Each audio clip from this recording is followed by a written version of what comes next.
Bonjour, je suis le professeur Mohamed Ziani.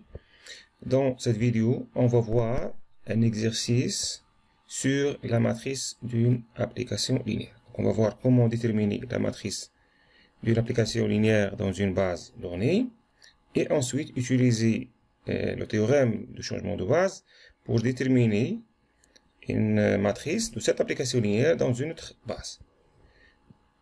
Ok, donc on va considérer l'endomorphisme de R2 de x dans R2 de x.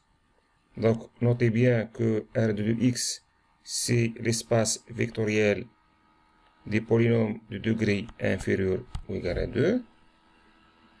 Et on connaît sa base canonique qui est donnée par 1x, x carré.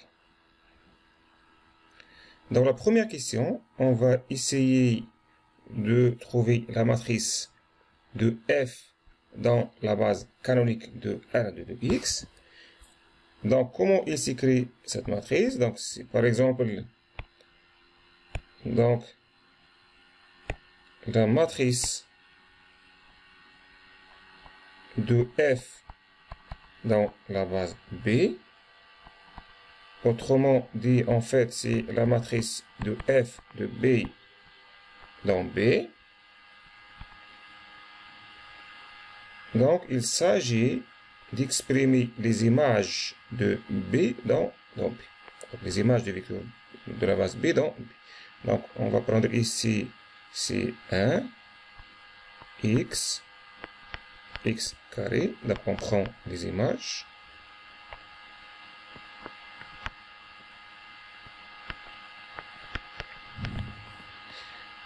Qu'on va exprimer dans la base B. Je répète, c'est exprimer les images de la première base dans la deuxième base. Donc pour cela, on a besoin de calculer f de 1. Donc f de 1, donc il s'écrit comment? Donc on revient à l'expression de f. Pour trouver 1, il suffit de prendre ici c égale à 1 et a b égale à 0. A égale à b égale à 0.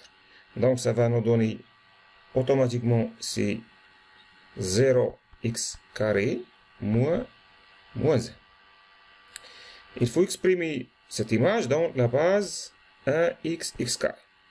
Donc, je peux écrire aussi C moins 1 fois 1 plus 0 fois x plus 0 fois x carré. Et donc, on a bien exprimé le vecteur f1 dans la base 1, x et x carré. Donc, on peut écrire ici c moins 1, 0 et 0. De même, on calcule f de x. Donc, pour trouver x ici, donc il suffit de prendre a égale à 0, b égale à 1 et c égale à 0. Donc, ça va nous donner tout simplement moins x carré, que je peux écrire, c'est 0 fois 1, plus 0 fois x, moins x carré. Donc, quelles sont les coordonnées de f de x dans la base 1x, x carré? C'est 0, 0 et moins 1. Donc, ce sera ici 0, 0 et moins 1. Et de même, on va calculer f de x carré, qui se peut écrire, qui se peut aussi écrire aussi x carré plus 1, d'après l'expression de f, et que je peux exprimer dans la base canonique comme ceci, 1 fois 1, plus 0x plus 1x carré. Et donc, les coordonnées du vecteur f de x carré dans la base canonique, c'est 1, 0 et 1. Donc on peut écrire ici, c'est 1, 0 et 1. Et donc, on a déterminé la matrice de f dans la base B.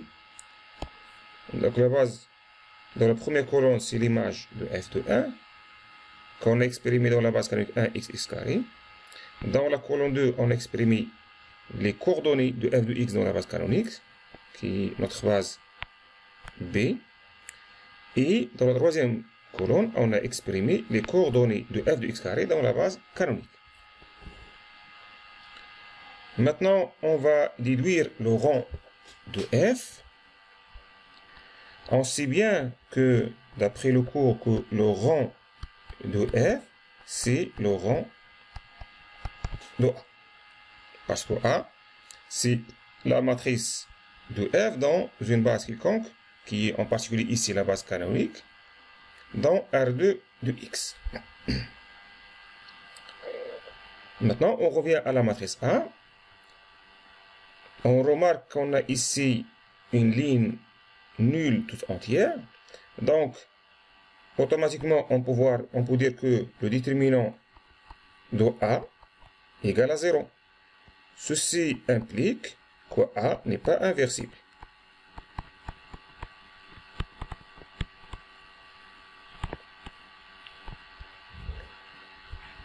Pour que A soit inversible, il faut que le rang soit égal à sa taille, à savoir 3. Puisque A n'est pas inversible, ceci implique que le rang de A il est inférieur ou égal à 2, n'est pas égal à 3. Par contre, si je prends la famille de la ligne 1 et la deuxième ligne. N'oubliez pas que le rang des matrices, c'est le rang de la famille de ces lignes ou le rang de la famille de ces colonnes. Maintenant, je vais prendre B1 égale à la première ligne et la troisième ligne. Il est facile de voir que cette famille est libre. Puisque cette famille contient exactement deux vecteurs, on dit que le rang égale à 2.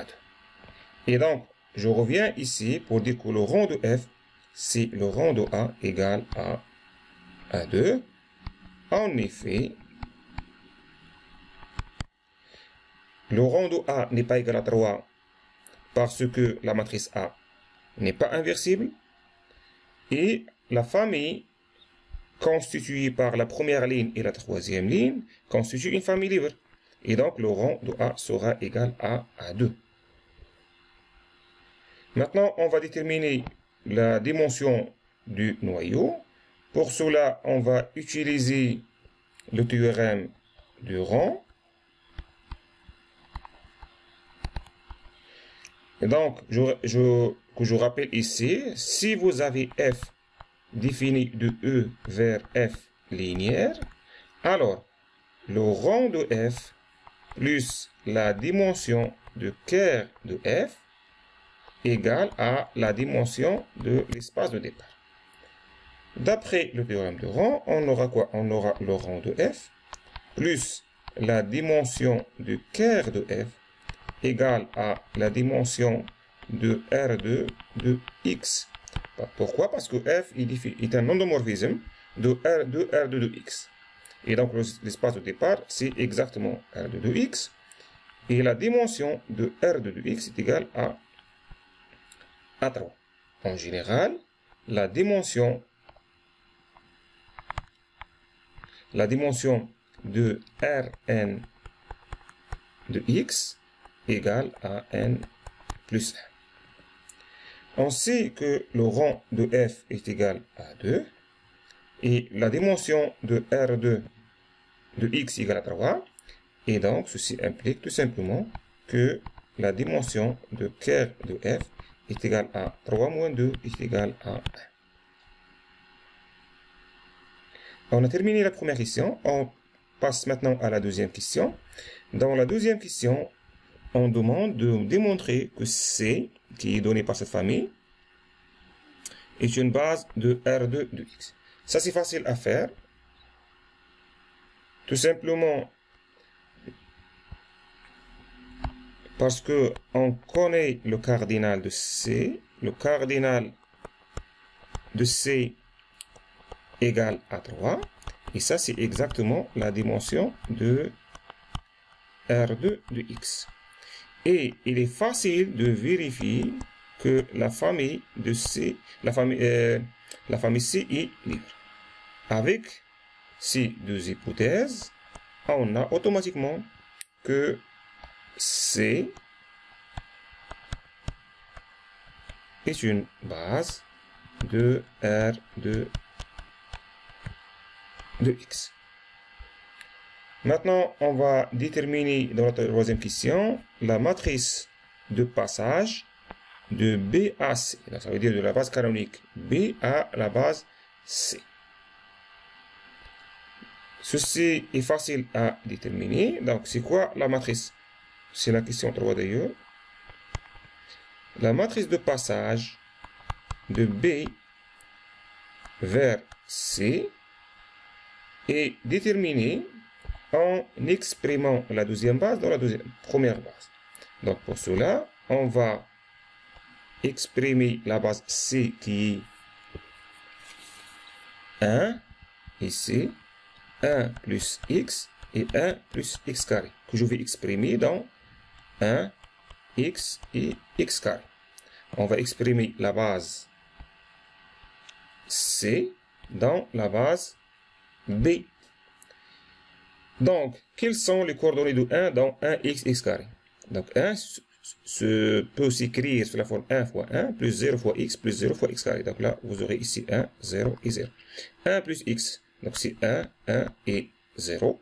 Et ensuite, 1 plus x carré, c'est 1, 0 et 1. Et donc, on a déterminé la matrice de passage de la base B vers la base C.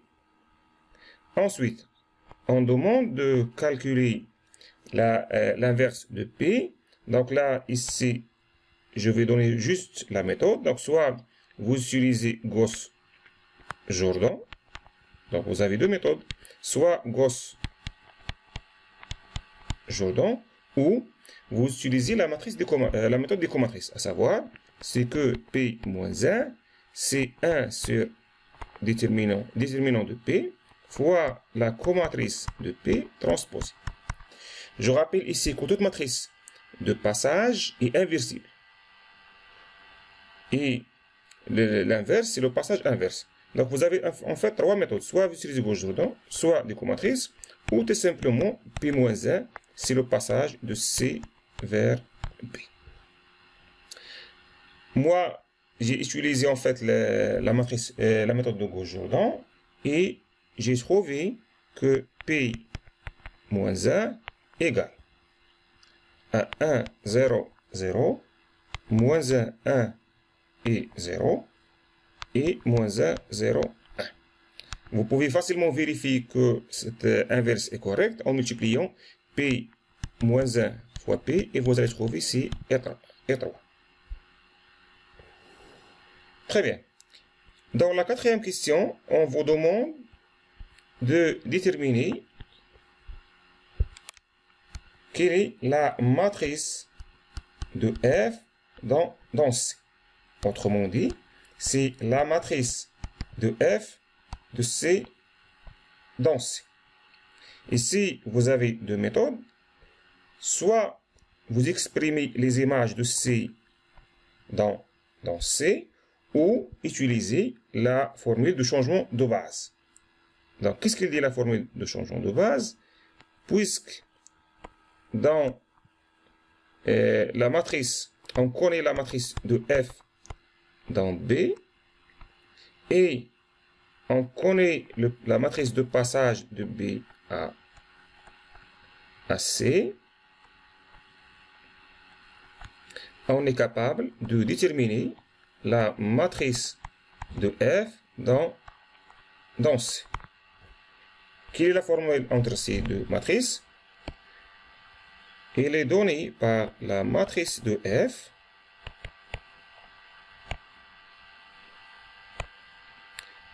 dans C, c'est P-1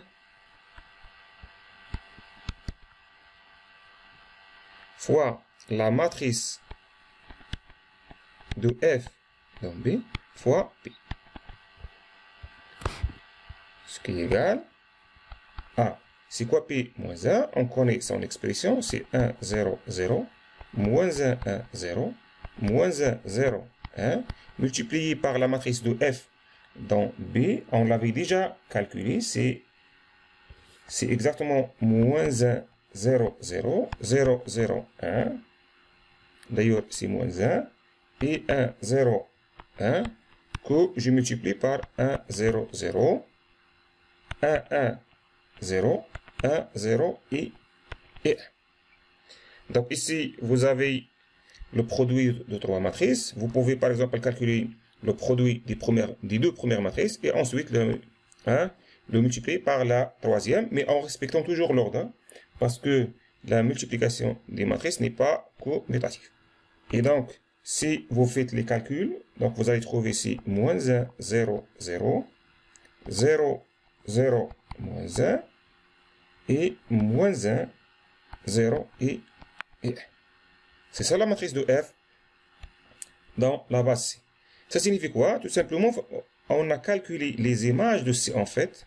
Ça c'est F de 1, F de 1 plus X, et F de 1 plus X carré. En fait, on a calculé ces images, les images de la base C dans la base C qui est 1, 1 plus X et 1 plus X carré. Et donc, par exemple, je peux exprimer F de X et 1 plus X carré dans la base C. Par exemple, je peux écrire que F de 1 plus X carré n'est autre que moins 1 fois 1 plus 0 fois 1 plus X plus 1 X carré. On a terminé cet exercice. Je vous souhaite bon courage et à un prochain